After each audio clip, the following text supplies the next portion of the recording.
আজকে এখানে আমি দেখতে পেলাম গ্রামীণ ব্যাংকের পক্ষে তার লয়ার আজকে প্রথম এই সুপ্রিম কোর্টে দাঁড়িয়ে একটি বক্তব্য দিলেন। বক্তব্যের বিষয়টি আমি যা দেখলাম, তিনি বললেন বাবার আগে ছেলের জন্ম হয়েছে, অর্থাৎ গ্রামীণ ব্যাংক ইউনুসকে জন্ম দিয়েছে। ইউনুস সাহেব কিছু না, অথচ গ্রামীণ ব্যাংক অর্ডিন্যান্স 1983-তে 37-এ বলা আছে ডক্টর ইউনুস যেই প্রজেক্টটা দিয়ে ক্ষুদ্র ঋণ প্রকল্প সৃষ্টি করেছে, ওই প্রকল্পটার নামই ছিল গ্রামীণ ব্যাংক প্রকল্প। তাই তিনি সরকারের কাছে আবেদন করলেন এইটাকে একটা স্থায়ী রূপ দেওয়ার জন্য, এটাকে একটা ব্যাংকে পরিণত করেন। সরকার বললেন এই গ্রামীণ ব্যাংক প্রকল্পে তোমার যত অর্থ আছে, যত বিনিয়োগ আছে, সব তোমাকে এখানে দিয়ে দিতে হবে। 37 সাবসেকশন 1-এ বলা আছে তার সমস্ত সম্পদ, ক্যাপিটাল, সব কিছু ইউনুস সাহেব গ্রামীণ ব্যাংকে দিয়ে দিলেন।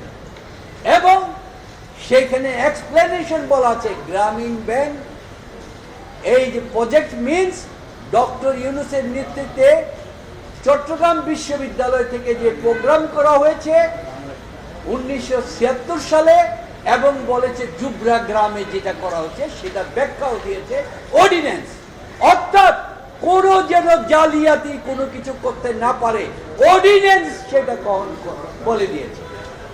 এখন আপনারা জানেন আজকে যারা এসে গ্রামীণ ব্যাংকের নাম দিয়ে এখানে বিবৃতি দিচ্ছে, এইসব লোকেরা কোনো চাকুরি ছিল না।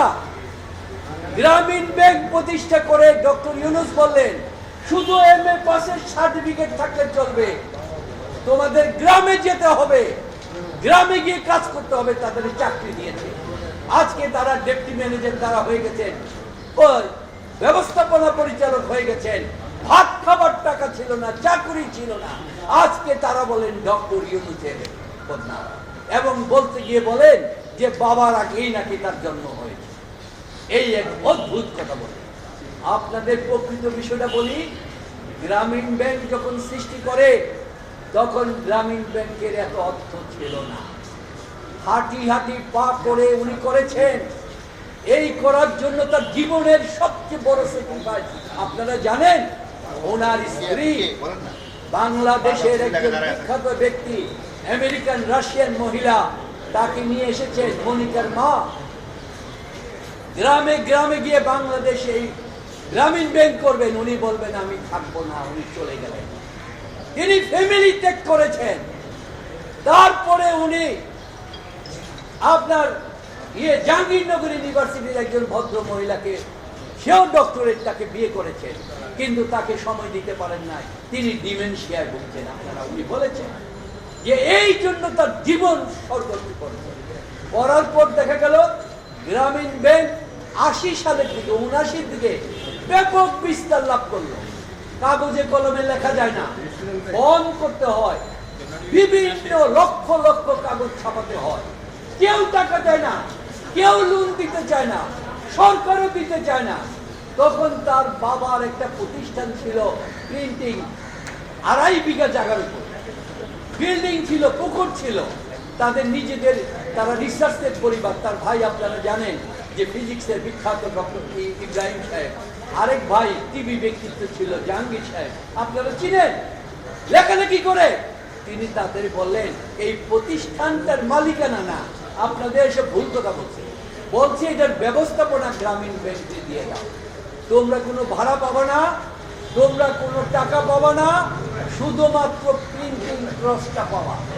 কিন্তু গ্রামীণ ব্যাংকের আইন অনুযায়ী, অর্ডিন্যান্স 20 অনুযায়ী গ্রামীণ ব্যাংক কোনো জায়গায় ব্যবসা করতে পারবে না। তখন সে কি করবে? এই social business venture capital fund নামে একটা করে বিদেশিরা সেখানে এইখানে এসে কিছু ফান্ড দিলেন। এই ফান্ড থেকে এই যে কোটি কোটি আপনার ফর্ম ছাপানো হলো, এইটা করার জন্য তাদেরকে একটা ওয়ার্কিং ক্যাপিটাল দিলেন। এই ওয়ার্কিং ক্যাপিটালটাও আবার এই বিদেশিরা নিলেন না, না নিয়ে গ্রামীণ ফান্ড তাকে বলল, যেহেতু সারা বাংলাদেশের ধনী গরিবদের জন্য কাজকর্ম ফান্ড তাকে দিয়ে দিলেন। এই লোনটাও পরিশোধ হয়ে গেল। এই লোনটা পরিশোধ হওয়ার জন্য গত পরশুদিন আমার মোবাইলে জানি না কোন এক ভদ্রলোক তিনি একটা আমার কাছে পাঠালেন, কিনা বলেন আমার কাছে একটা মেসেজ পাঠিয়ে বললেন, উনি তখন ডিজিএম ছিলেন, ওই প্যাকেজিংয়ের আমি দায়িত্বে ছিলাম। গ্রামীণ ব্যাংক লাভ করেছে। ইউনূস সাহেবের পরিবার একবারে তার পরিবার নিঃস্ব হয়ে গেছে, সমস্তটা দিয়ে প্রিন্টিং দিয়ে। এই জিনিসের মিথ্যা কথা বলেছে, এইখানে উনি আমাকে পাঠিয়েছেন, চাইলে আমি আপনাদেরকে দিয়ে দিই। এইখানে লাভ করেছে যে প্রিন্টিং করার জন্য যে খরচ যেত, মেশিনারি কিনতে হতো, তারপরে সমস্ত কিছু কিনতে হতো, জায়গার ভাড়া দিতে হতো, সমস্ত কিছু দিতে হয়, সেইখানে তার পরিবারকে পর্যন্ত সেটা হয়। অর্থাৎ ডক্টর ইউনূস, আপনারা দেখেছেন একটা মানুষ যদি কখন হয় তার জীবনের চেহারার পরিবর্তন। ডক্টর ইউনূসের কোনো চেহারার পরিবর্তন দেখেছেন? বাংলাদেশে রিক্সাওয়ালা যে কাপড়টা না পরে, গ্রামীণ ট্যাক্স, জি আমাদের সম্পূর্ণ অভিযোগের জবাবটা হচ্ছে একটা বিশেষ গোষ্ঠী বাংলাদেশের, বিশেষ করে আমাদের সরকারের উপরে ভর করেছে, তার সাথে আন্তর্জাতিক ভাবেও একটা গোষ্ঠী জড়িত আছে। কারণ সারা পৃথিবীতে সমস্ত নোবেল বিজয়ীদের সারা পৃথিবীর নেতৃত্ব হবে বাংলাদেশের একজন ডক্টর বিজয়ী, নোবেল বিজয়ী। তারা এটা সহ্য করতে পারে। যারা সহ্য করতে পারে না তাদেরকেই তারা ফাইন্যান্স করছে। আপনারা জানেন জুবরাতে গিয়া বিভিন্ন জায়গায় বিভিন্ন অনেক প্রতিষ্ঠান আছে, গিয়ে সেখানে ফিল্ম করতেছে, এই করতেছে। এত গায়ে পড়ে লাগলেন কেন একজন ডক্টর ইউনূসের ব্যক্তি? ওনার বিরুদ্ধে উনি বাংলাদেশের সম্মান সারা পৃথিবীতে রাখেন। তাকে ওয়ার্ল্ড ব্যাংকের প্রেসিডেন্ট করার জন্য বিল ক্লিনটন প্রস্তাব দিয়েছেন। উনি বলছেন যে না, ওয়ার্ল্ড ব্যাংক তো ধনীদের প্রতিষ্ঠান, আর আমি গ্রামীণ ব্যাংক আমি করব না। তারপরে তার বাবার ক্রিস্টোফেলারকে যখন প্রেসিডেন্ট করা হলো, তিনি তার ওয়াইফ নিয়ে বাংলাদেশে আসলেন। পটুয়াখালীতে গিয়ে উনি দেখে বললেন, ডক্টর ইউনূস হাত ধরে বললেন, আপনি গ্রামীণ ব্যাংক ছাড়তে পারবেন না, আমার সাথে ভাইস প্রেসিডেন্ট হন। উনি তাও করেন। অর্থাৎ কোন লোক লালসা নাই। আজকে তারা পৃথিবী কেন তার দিকে তাকিয়ে আছে? উনি বলেছেন দারিদ্রতাকে আমি মিউজিয়ামে পাঠাবো। কিভাবে পাঠাবো? সোশ্যাল ব্যবসার মাধ্যমে। এই সমস্ত যুবক, শিক্ষিত যুবক, চাকুরির পিছনে যাবা না। তোমরা 5 জন পারো, 10 জন পারো, মিলিতভাবে একটা ব্যবসা করো। তোমাদের মধ্যে অনেক হৃদয়বান ব্যক্তি আছে। বলো। শুনেছি যেটি এখানে বলা হয়েছে যে তিনি 1,05,00,000 যারা গ্রামীণ ব্যাংকের সদস্য তাদের সাথে প্রতারণা করেছেন ডক্টর মোহাম্মদ ইউনূস। এই বক্তব্য কি বলবেন? এই বক্তব্য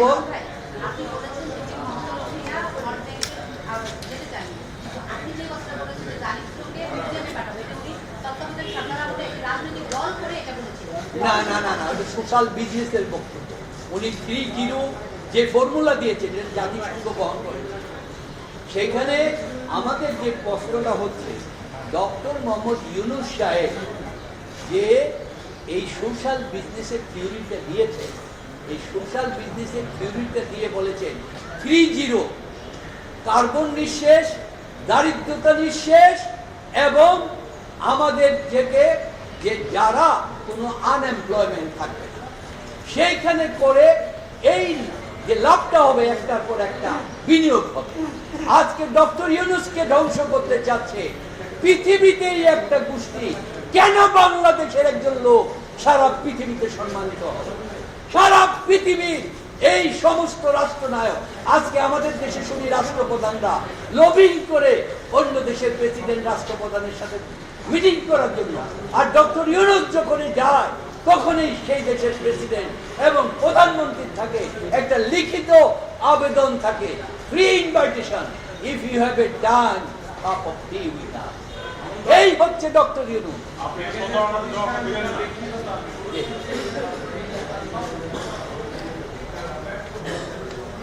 না না দেয় না।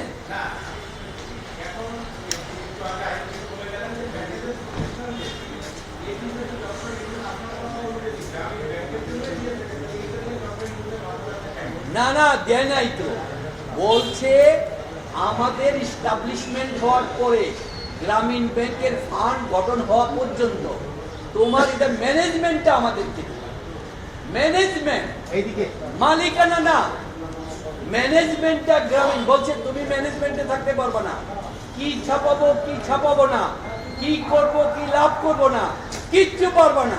তোমরা আমাদের গ্রামীণ ব্যাংকের যখন উন্নতি হবে এই পর্যন্ত তুমি এটা আমাদের দিয়ে দিবা ম্যানেজমেন্ট। অনলাইন প্রতারণার বিষয়টা স্পেসিফিক করা যায়, 1.5 লাখ গ্রাহকের সাথে নো, আজকে গ্রামীণ ব্যাংকের কেন আপনারা জানেন, গ্রামীণ ব্যাংক বলতেছে যে ইউনুস সাহেবের বিভিন্ন প্রতিষ্ঠানে এবং ডাইরেক্টর নিয়োগ করার জন্য গ্রামীণ ব্যাংক থেকে চিঠি দিয়েছে। কেন দিয়েছে? উনি বলছেন আমার জন্ম গ্রামীণ ব্যাংকের জন্য, গ্রামীণ ব্যাংকের পরিবারের উন্নয়নের জন্য, তাই তাদের রিপ্রেজেন্টেশন থাকতে হবে। এবং তিনি বলেছেন যে আপনারা গ্রামীণ কল্যাণের কথা শুনেছেন, যে বিদেশিরা যে fund, social business development fund bond যে টাকা দিয়েছে তারা বলছে 2% আলাদা করো, এইটা তোমরা সামাজিকভাবে বের করো। কল্যাণকে দিয়েছে বার্তা সত্যি যে এই গ্রামীণ ব্যাংকের সদস্যদের শিক্ষা, তাদের স্বাস্থ্য, আপদকালীন সেবা, গৃহ ঋণ এবং চিকিৎসা, এই চারটি তুমি করবে, 52 কোটি টাকা দিয়েছে। আর এই পর্যন্ত গ্রামীণ কল্যাণ 600 কোটি টাকা সমস্ত বৃত্তি দিচ্ছে সারা পৃথিবীতে। আজকে পৃথিবীতে বাংলাদেশের বিখ্যাত নার্সদের যে ভয়, সারা পৃথিবীতে এত বিখ্যাত নার্স বাংলাদেশে। গ্রামীণ ব্যাংকে আমরা যারা দেখছি একটাতেই তো ছিলাম, বাবার শিষ্ট ছেলে, দুষ্ট ছেলে এখন লুবে পড়েছে বাবার বুকে, লোভ লালসায় পড়ে বিভিন্ন কিছু পকেটে পাইলে একটি চেষ্টা করছে। অনেক কষ্ট করছেন, দেশটা হাই করছেন এই গরমের মধ্যে। এই যে বাবার পকেট মারা